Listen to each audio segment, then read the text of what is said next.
Welcome back to the Kumite Lifestyle Podcast. Today we're honored to be joined by a true pioneer of Isshin-Ryu Karate, Sensei Donald Washabaugh.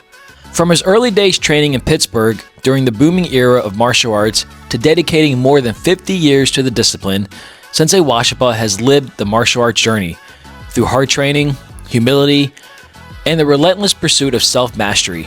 A respected instructor, Hall of Fame inductee, and a lifelong student of the art, his story is one of discipline, perseverance, and the balance of body, mind, and spirit. From powerful lessons learned in the military to mastering kata and helping guide generations of martial artists, his message is simple but powerful. The real challenge in martial arts and in life is learning to overcome yesterday and yourself. Today's show is brought to you by Gracie Jiu-Jitsu Smyrna and White Belt Surfer. Let's get into it.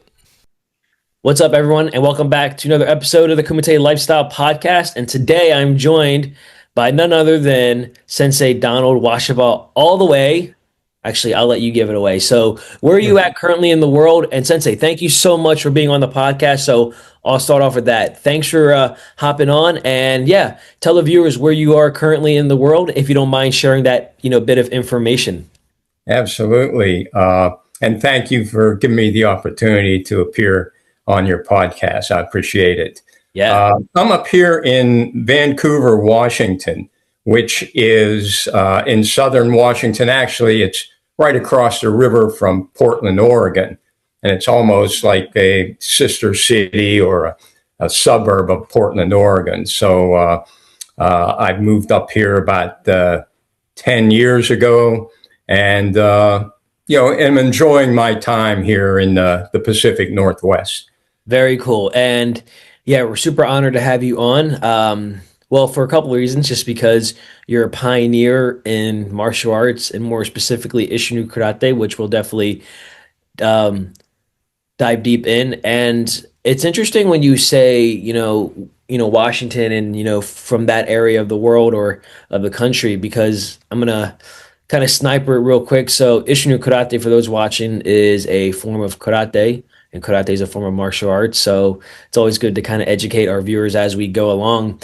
And I know for myself, being an Isshin-Ryu practitioner since age 6, something I've been doing for, it's actually 30 years this year. And man, this time go by fast. And I know you can attest for that. So many great memories.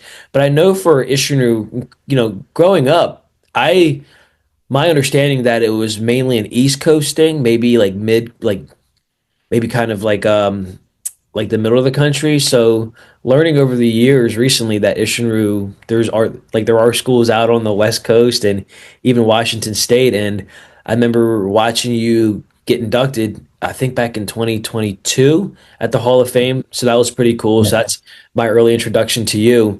So let's kind of start with that, sir.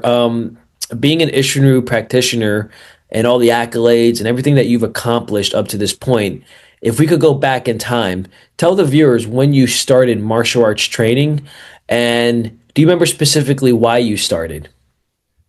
Yeah, good question. And I can recollect, pretty precisely, and it may be a surprising answer. I've watched some of your other guests explain their beginnings. So my first interest in the martial arts began because I was trying to date a girl. And I was 21 years old. And she had been taking jiu-jitsu classes. Now, this is 1970. Sure. And, martial arts were just beginning to take a hold in the country. And it was very unusual for a woman at that time to be participating in a martial arts, and it was jiu-jitsu classes. So in order to get closer to her, I started going to the jiu-jitsu classes, and I took to it right away. I mean, I just enjoyed the workout, and I had always been kind of athletic. I was a good scholastic athlete and high school and college, junior college. So I was used to, being physically fit and competing and just enjoyed the workout, the physicality of the workout. So the jujitsu, that kind of fit the bill right away. But it offered something that I was lacking, I think, in my history, and that was self-discipline. Sure. And I had always been a kind of restless individual, even as a young kid, and bored easily. And so this jujitsu training kind of grounded me. And I appreciated that. I didn't know it at the time. I'm talking about hindsight now, but I appreciated it at that time. So that was a mix of jujitsu and karate. In fact, this is one of the first martial arts schools in the country in Pittsburgh. And it was good instruction. There was a mix of jujitsu and a little bit of like Shotokan type karate. So I was there for about 3 years, and things in life change, and it changed for me. But I think the martial arts had its hook in me, and it's funny because the jujitsu it was very much interactive, partner work, and then our instructor, Joe Hedeman, who was a great guy, he had been practicing, learning Chito-Ryu karate from William Dimitrich down in Kentucky. And so he started to integrate that into the jiu-jitsu practice. And we started to learn a kata. And that really clicked for me. I loved doing the kata. I love that self-discipline. I never liked conflict. I was a good athlete. I was a good football player. So I wasn't afraid to bang around with people. Yeah, but I didn't like conflict, and sure. even in the martial arts, the jujitsu, and the karate, kumite, you're fighting and you're fighting an opponent. Well, in a kata, I'm fighting against myself. I'm trying to overcome myself and my weaknesses. And, so that discipline and that thought, just kind of stuck with me. And as I continued to pursue the karate, that's the angle that I was coming from. Yeah. Yeah, absolutely. And there's a couple things that you said that that kind of that stand out. And thank you for giving us a synopsis of when you started. It's always cool to hear about people's I guess humble beginnings, if you will. And I thank you for watching some of the other previous podcasts just to kind of get an idea of the flow and just kind of maybe their upbringing as well. And it's always interesting why we do things, and it's always in hindsight or reflection. And I love the fact that you mentioned that you originally started because there was someone that you were trying to meet, right, or like interact with. So I wonder, Sensei, when all that was going on, did you get a chance to actually connect with this individual? And if so, what came of that? And obviously you continued training, but maybe it's an offset question from your martial arts journey that maybe has no relation, but because you mentioned it, I think that would be a good almost like a good filler, if you will. So you joined this jujitsu class because there was a female in there. Did you ever get a chance to interact with her? Well, that's really going off in another direction. But, the short answer is yes. Very cool. We did end up getting married. Oh, right. Yeah. Yeah. See, this is important to know. Unfortunately, we parted years later. Got it. Okay. I got So you. that's another part of life. Sure. Right. And, it was,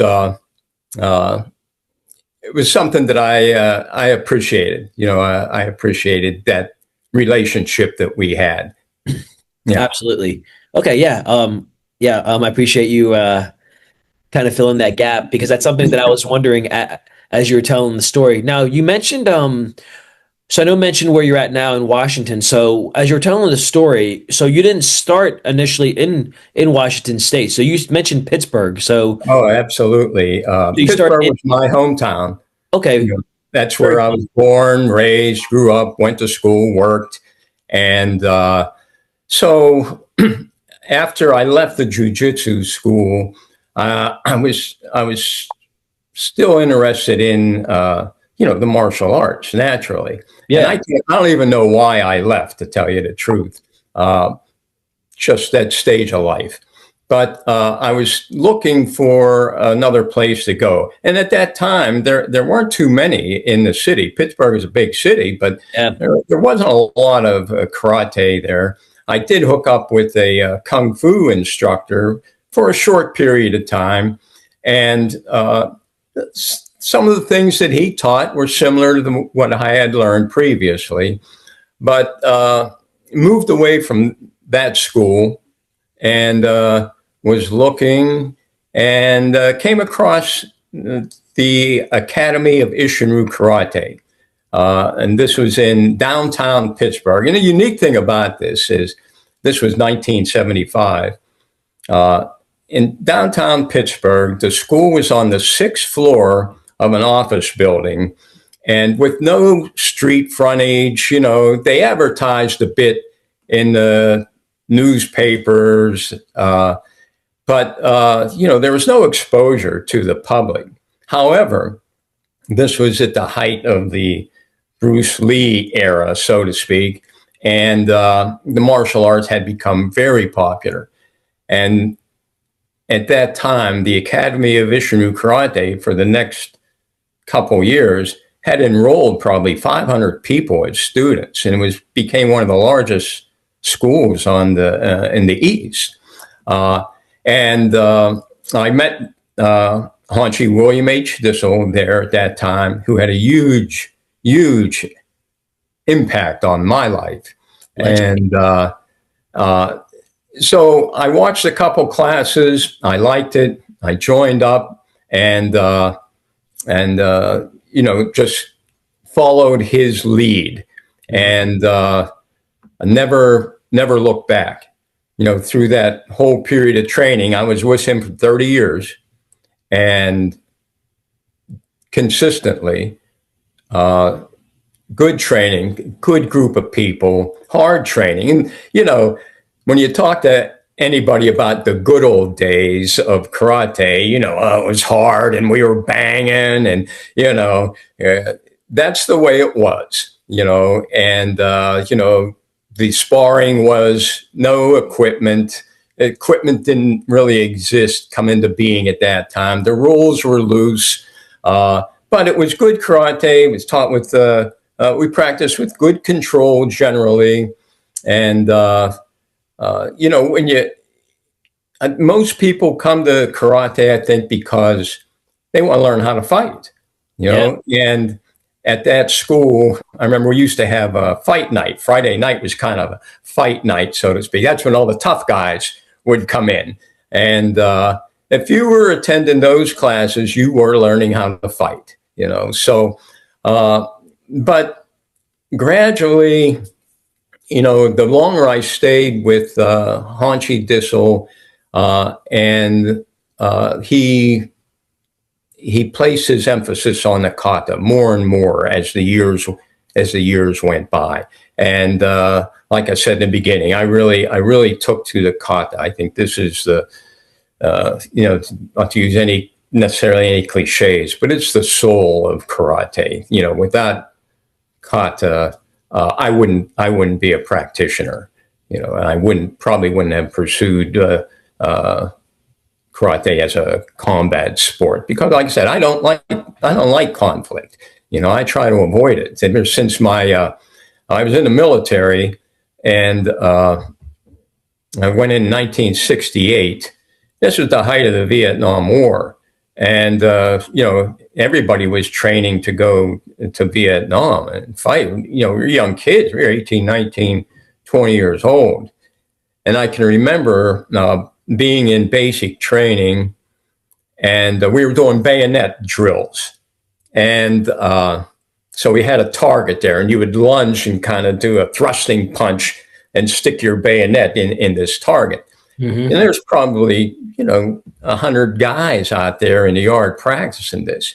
And every time you would thrust forward, the drill instructor would be shouting, "What's the spirit of the bayonet?"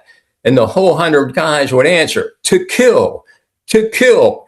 And, we were doing that, and I'm thinking, oh, man, what did I get myself into, And at that moment, it was a very poignant moment in my life. That wasn't for me. That attitude wasn't for me. Now, I know it's necessary for survival as a combat soldier. Okay, you have to have that attitude.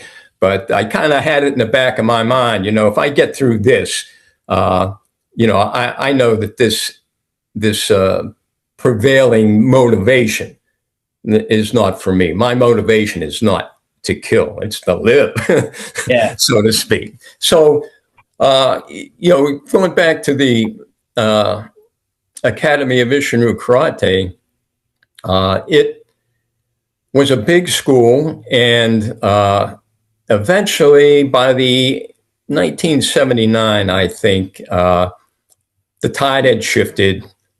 There were several reasons that the school had closed down. However, we made a transition almost immediately to a local YMCA. So a core group of students, probably about 20, maybe 25 students, mostly advanced. I was a brown belt at that time, and about a dozen black belts. We formed a club with Hanchi Dissel in the lead. So we continued our practice there, and that's where, for me, a real growth began. From this period forward, Hanchi Dissel took charge of every class. He kind of recalibrated his approach to karate, improved it. His goal was always to improve, to get better. And he did that. He tried to be balanced, but kata was the vehicle. We had a strong foundation in basics.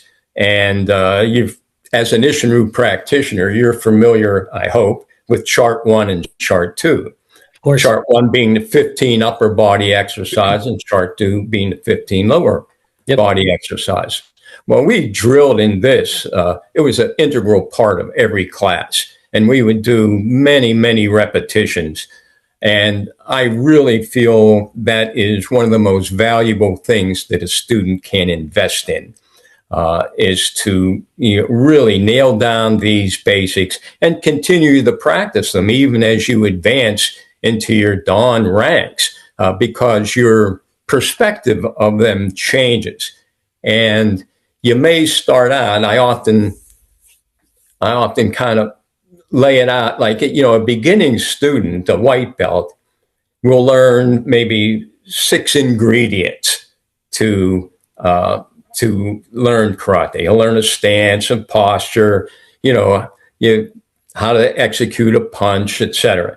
As you get to maybe a green belt level, you've added in another 6 ingredients. The brown belt level, another 6. Your black belt, you've added in more. So you're doing the same basics, but each rank is working on a whole different set of elements that will eventually make the whole. And then you put them into your kata, you put them into your kumite, your self-defense techniques, your weapons practice. So I never get away from the basics. They are a part still. I'm practicing 55 years. They're still a part of my practice. Now, I may not do them for, an hour, but I can do them for 20 minutes. I can do them for 30 minutes. It varies depending on, how much I've done, what I want to work on. But I always have that those concepts in mind, those basic concepts to work on. Yeah, the basics are definitely the ABC of karate, if you will. That's kind of how I was. It's kind of how it was translated to me as far as coming up, and something that I convey to the students now, just for their understanding. I like to use connecting factors both on and off the mat. And when I think of basics, and I'm sure this is something that can resonate with yourself, sir, is when you learn 1 to 2 techniques. That's like learning like words, like here's a word, there's a word, and then when you do kata, it's like then you're putting these words into sentences, and then you're making a sentence and then a paragraph. And then when you start doing kumite, that's just a conversation with the actual martial side of fighting without actually having a conversation word for word. So I agree. It's interesting how as we level up, whether it's belt wise or even just maturity, our understanding of martial arts increases with its value over time. So I'm glad that you shared that perspective. It's something that really connected with me as you were saying that. And then something else you mentioned, Sensei, was how we always say like, oh, like back in the good old days, or way back when I was training. But I will say there's a theme here, because I don't consider myself an Isshin-Ryu historian by no accounts. I do research, but the best way to get information is what we're doing now, whether it's over a Zoom or whether it's in person. So, when we talk about Isshin-Ryu and its beauty, when I go to the Isshin-Ryu Hall of Fame every year in Gatlinburg, and I know that you've also attended. One of the things I always make a priority is, man, like who can I connect with, or who can I reconnect with, and not just competitors around my time period or my age, if you will, but I love interacting with the first generation and second generation students. And if there's one consistency that I hear a lot, Sensei, is in the 70s, like you said, it really was a time of it was the booming era of karate, just martial arts. You would see like schools would have so many students, and one gentleman I want to give a huge shout out to is Master Joe Jennings. He had a huge following and a huge school up in Rochester around the time you started, Yeah. and then he later moved on to Southern California to form Panther Productions. But I've had really good conversations with him recently, and he was just saying like, yeah, back then, students, they would come in, they would train hard, and there was no distractions, there was no social media, there was no this or that. When you came, you knew exactly what you were getting yourself into. So aside from all that, Sensei, I posed this question, and I wonder if you can help me to understand kind of where I'm at, and maybe the viewers, that are out there listening. So I know that for yourself, you were brought up in a different era of time when training was really, really tough. It was kind of like if you can't hack it, then quit kind of mentality. But then years later, when I started in 1996, and my first instructor, he's still my instructor, but Master Reese Rigby, he was also very old school as well, from what I've been told. But I didn't I didn't get the 1970s or the 1980s version of Master Rigby. I got like the mid 90s, where he was still very strict, still very stern, basics, basics, basics. But it was also a different time because he was also teaching a lot of kids, and it was more commercialized. So sometimes I wonder, like, man, do these first generation students, do these, Hall of Famers like yourself, when you look at when you look at a student like myself, do you see someone that's like, yeah, like they work hard, they train hard, or it's like, man, it's a different generation. These guys are softer than what we are. So maybe there's a perception gap there, because when I look at you guys, I'm like, wow, like these guys really set like you guys set the path, if you will. But I hope that when folks like yourself look at, the future generations, I hope there's admiration, and like there's still hope for Ishinu, instead of, well, this generation now is not good. So obviously issue is going to kind of be watered down, if that makes sense. So I would love to hear your perspective on that. Yeah. Well, it's been an evolution. If you go back to the day, it was an experiment. There wasn't a lot of knowledge there. Those original Isshin-Ryu students coming off of Tatsuo Shimabuku, coming off Okinawa, they had a limited amount of information. And I don't mean that in a critical or any kind of derogatory way. How much can you learn in 12 months or 18 months? Okay. Sure. Absolutely. Actually, you can learn enough to defend yourself in 12 or 18 months, and you should. If you've been training 12 or 18 months and you can't defend yourself, or you're at the wrong place. Yeah. So, it's very basic in that sense. Kick, punch, block, evade. And so that's what was originally taught. What they learned, they came back and they taught. And it was tough. They were Marines. They were tough to begin with, and they were disciplined to begin with. And they took to the training. So when they came back, that's how the karate was taught. So eventually, I think, especially things changed when the internet came along.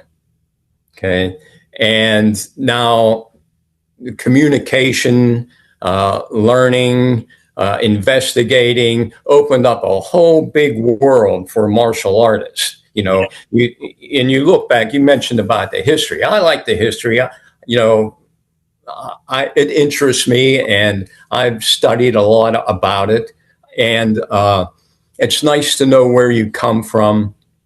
And but what impacted me the most was my instructor, my personal relationship with my instructor.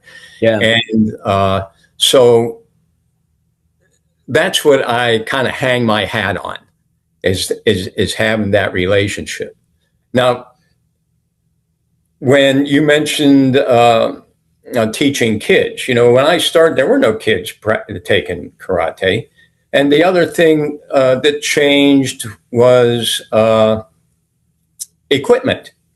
The pads. I think it was Isshin-Ryu down in Washington, D.C., a Taekwondo instructor, came up with the idea of the foam hand and foot pads that became popular. So this kind of opened the door to more students being able to participate, because it kind of eliminated the fear of getting busted up.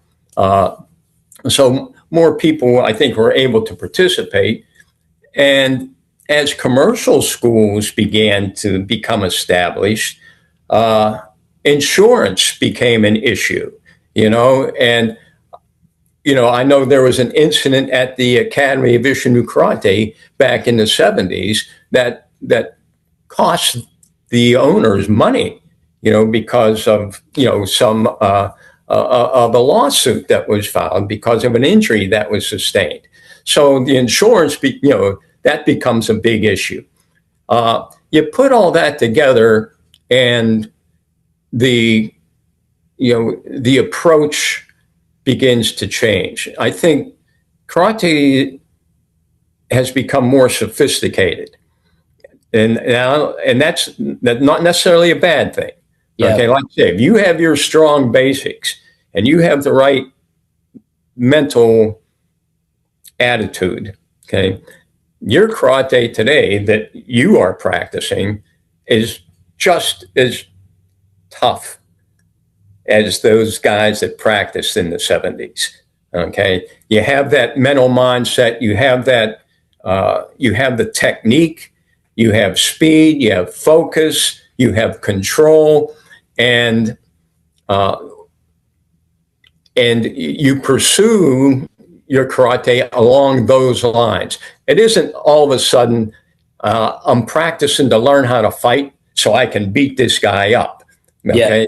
I haven't been in a fight for over 50 years. You know what I mean? Does karate work for me? Oh yeah, it works for me. I mean, I'm still practicing, 4 or 5 days a week. Yeah. I've been very consistent over my lifespan of karate. There's been a couple down periods, maybe like 6 months or so, because of some personal issues that arose, but I've been very consistent. And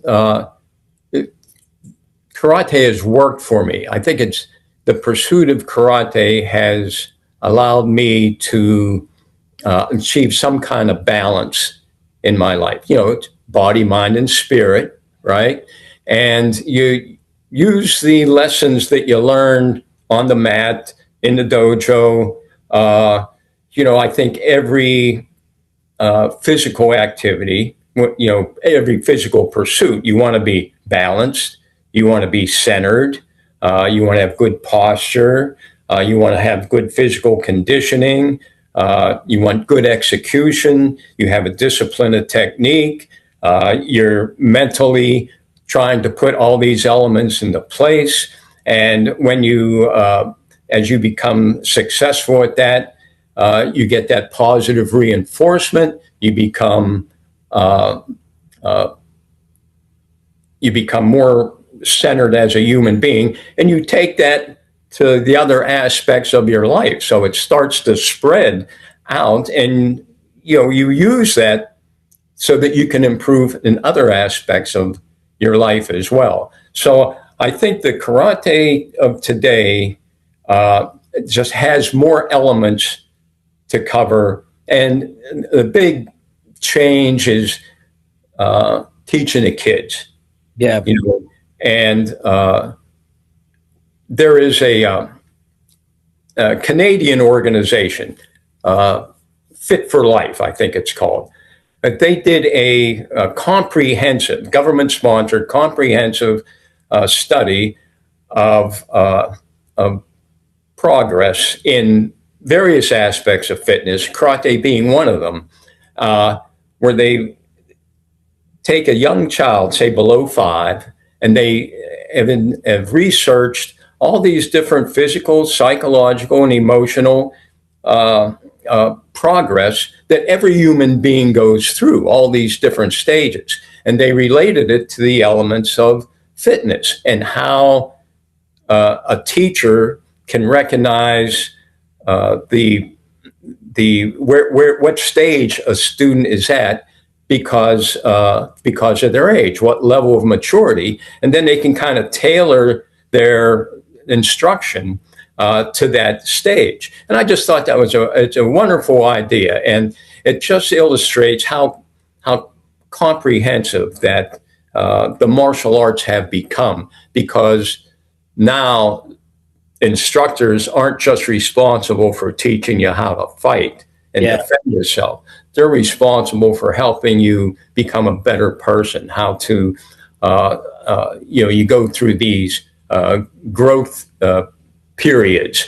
And the karate instructor, because this generally people voluntarily come to karate school, starting young.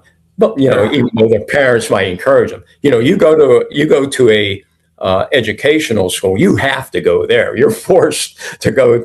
But to go to a karate school or go to on a basketball court or play hockey, kids generally do that because they want to, and either they continue or they don't. But the kids that begin in karate and stick with it, they are immersing themselves in an art as they see their instructor project it. Like I say, I had that relationship with my instructor, and he brought me along, even as an adult. He kept improving, and he kept dragging the rest of us along with him. And that, those guys in Pittsburgh are some of the best martial artists you'll find in the planet, not just because of their physical or technical kind of ability, but because they practice with a good heart. This is something Master Ongi always stressed when he came. Number one, is to have a good heart. I had numerous, sessions with him, and that was he was a really good guy. And that's one of the things he always made sure that he got that message across to the students. So today, instructors have to teach with the good heart, because they're because they're affecting the human race, that's in their dojo. Absolutely, yeah. I don't know if I got off on a tangent here. No, it was good, sir. Or what, but Yeah, there's no no, simple answer. no, all good. So yeah, Master Uezu, definitely someone who's a true pioneer in Isshin-Ryu. I've had a chance to train with him, and our um our dojo is an affiliate or member of his association, the OIKKA. So Yeah, we've definitely had some good interactions, just good just being around good leaders. And you mentioned that yourself when you talk about, and I can tell there's a lot of love and a lot of passion for the Pittsburgh Isshin-Ryu School or the dojo there. And I've had a chance to meet some of the folks. Sensei Kevin Kump, a huge shout out to him as well. He was actually someone that I had on the podcast. yeah, yeah. One of that I helped teach, uh, and he came to us when he was about 10 years old, I think, and he was a very unique individual. He was a 10-year-old in a class of adults, and he was always very intense. Good guy, a good guy. Yeah.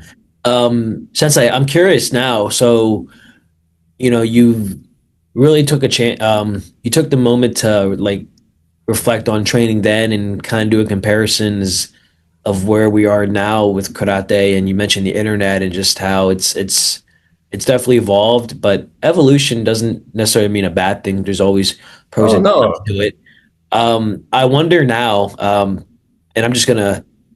I want to share this because my first recollection of you going back to the start of this conversation was the Isshin Hall of Fame. And I remember your speech and just seeing like when you were up on stage, you gave, and not to get into it, but you gave a very memorable speech that I'll never forget. It wasn't just a cliche like, "Hey, thanks for like I want to thank so and so. This is cool," which I get, but you gave thanks to your wife, your family, and I could tell like, man, this is someone that continues to live the martial arts spirit and just the Isshin-Ryu way. And we talk about the one heart way, and that's what Isshin-Ryu is. So we're very fortunate to come from a style that embodies just that. Um, so aside from that, when when you're at the Hall of Fame, because you know what good katas look like. So when you're judging, and I want to be careful about how I say this. When you see, let's say, different variations of Ishnu, I'll just put it that way. sure. As a as someone that's been around for a while, and you know what good like hard work looks like, and you know what a good solid foundation or a good product is. When you see kind of what you've been doing for such a long time, maybe not meet your standard, and you're watching that, what goes through your mind as those things unfold? Because as a competitor, I have my own opinion.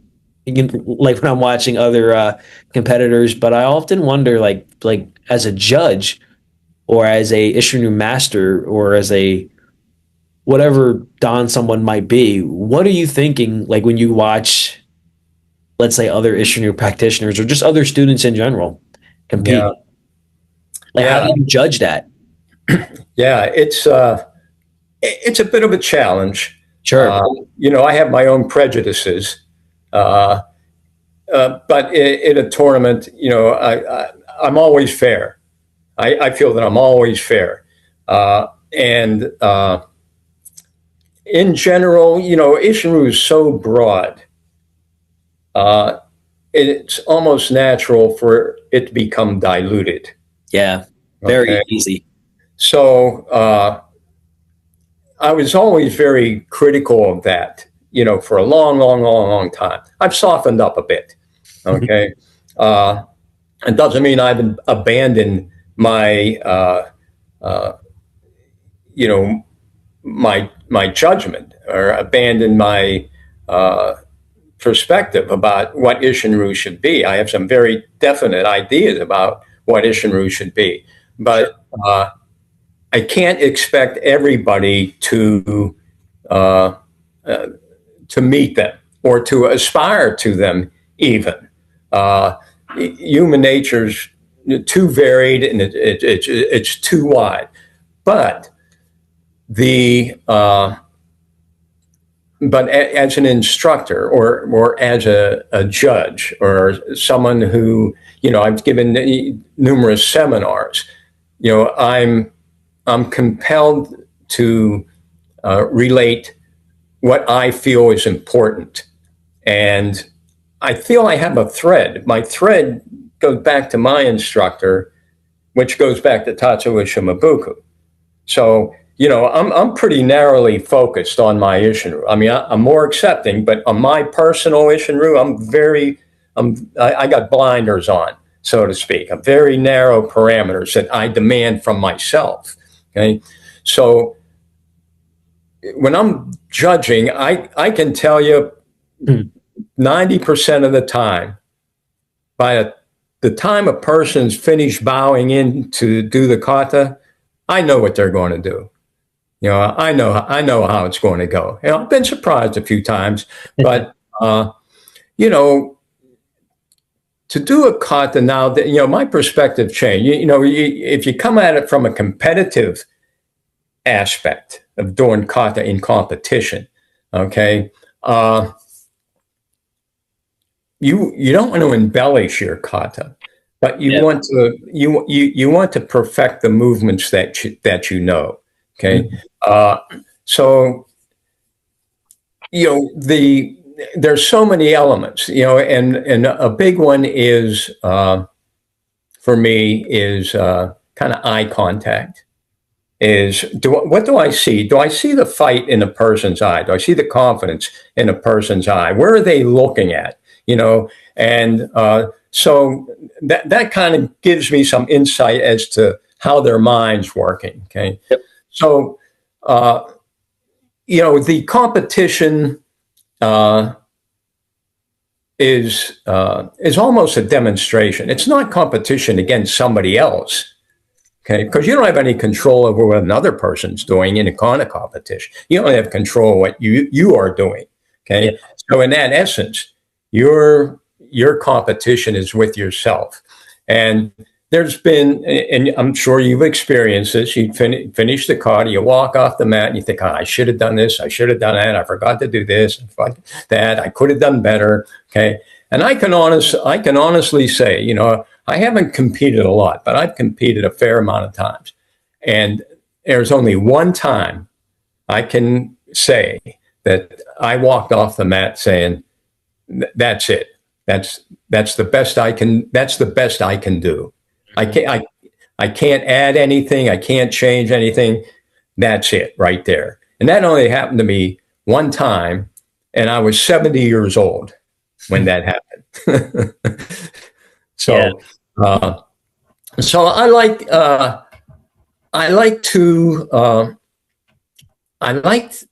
to see the differences in the kata. Okay, as much as I want them all to be the same, I want them all to be the same good.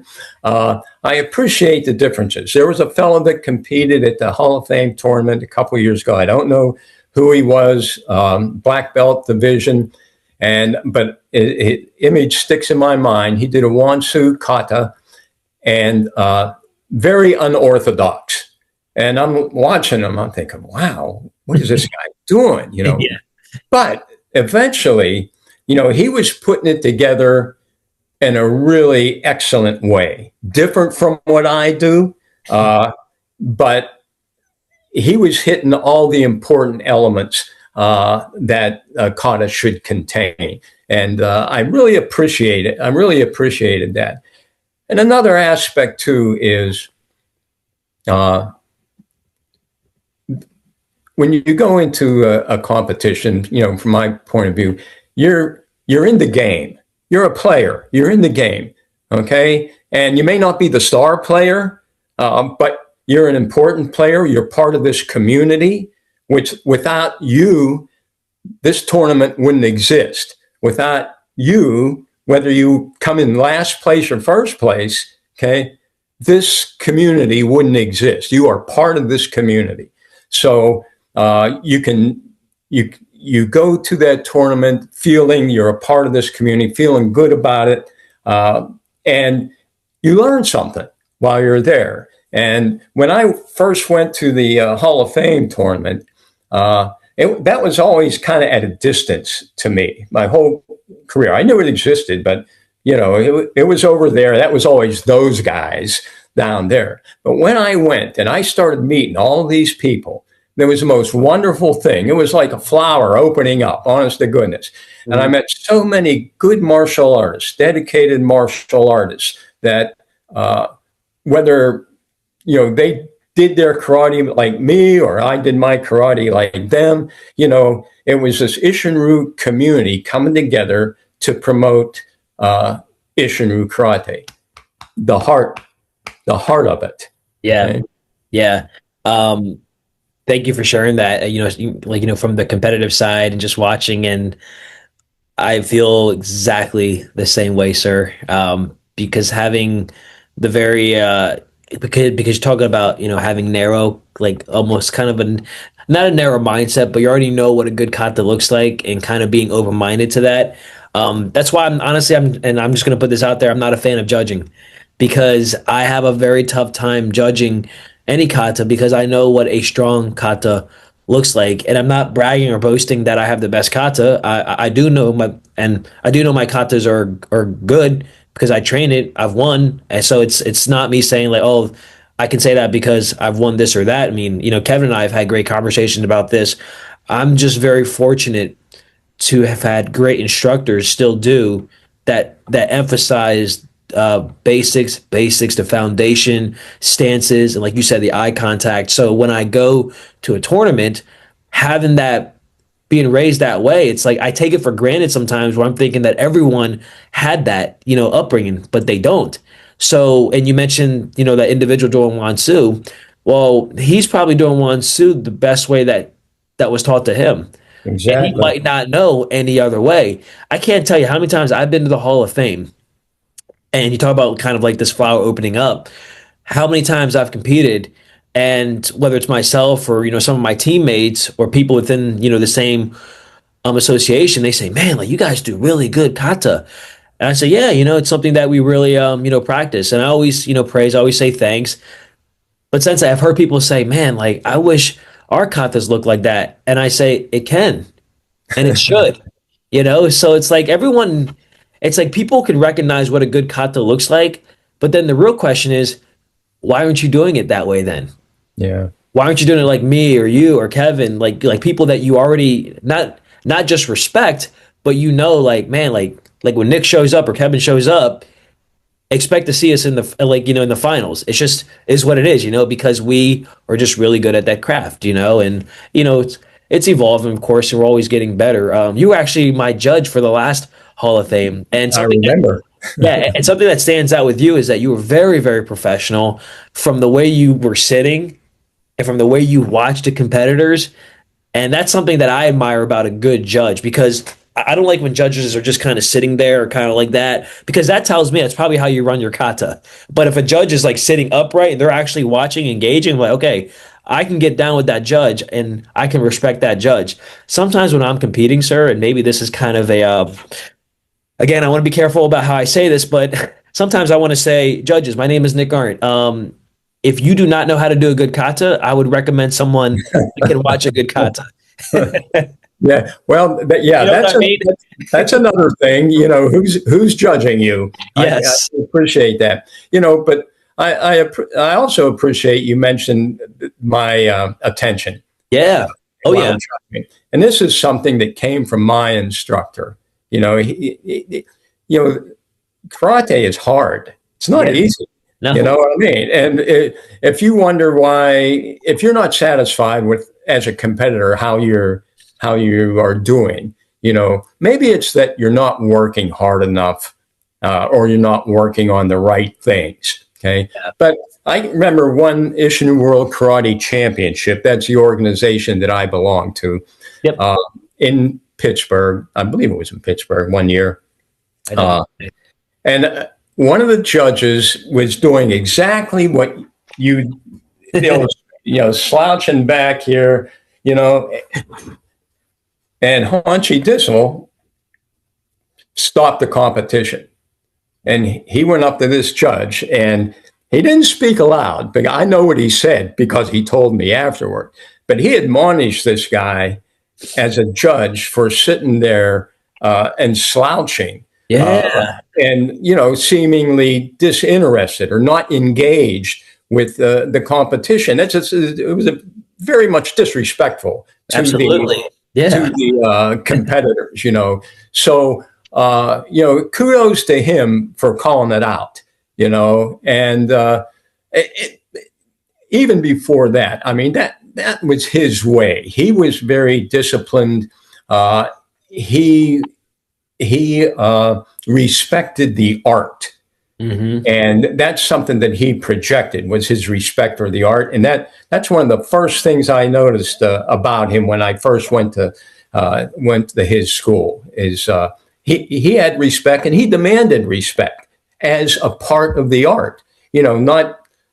Not necessarily, kowtowing to an individual, or your instructor's a bully and you got to do what he says.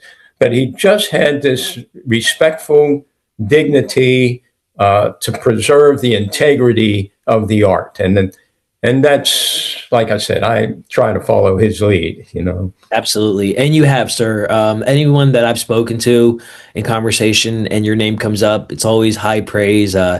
He's a man of good character. And I know Kevin, Sensei and Sensei Rob Pashard up in Maine, they've had nothing but great things to say about you.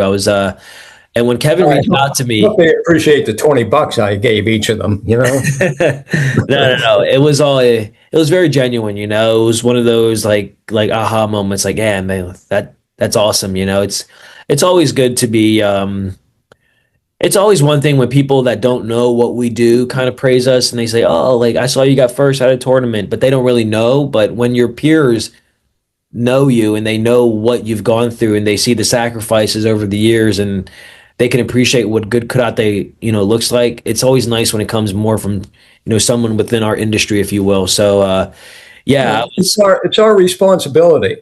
I agree. It's our responsibility to preserve the integrity of the art. We owe it to our instructors. We owe it to Tatsuo Shimabuku.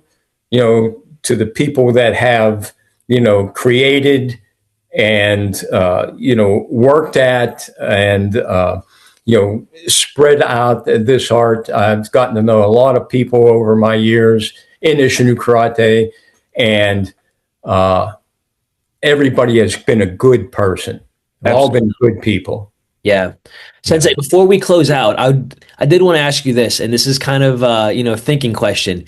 If there's one thing that you could change about karate, one thing that you could change, and it can be from a coaching, from a teaching standpoint, maybe a competition, but if there's one thing that you could change from your experience, all the years of training, what would it be?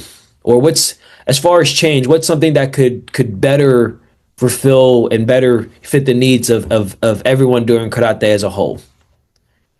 Wow, that's a big question. I think you're the man for it, so I ask. Put me on the spot here. I think from one standpoint is to